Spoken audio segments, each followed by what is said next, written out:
gel. Pisi. Hani pisi? Pisi hani?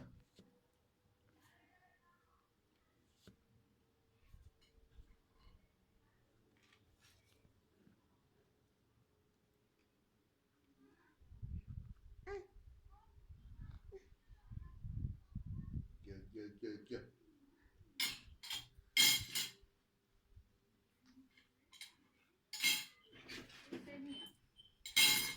Bunları kaldır. Gelme oğlum. Şöyle yapayım ben sana. İyice gırık oldum. Al dediyse. Mama. Şuraya ağzını yüzünü bir tane silek gel. Yavur. Dur.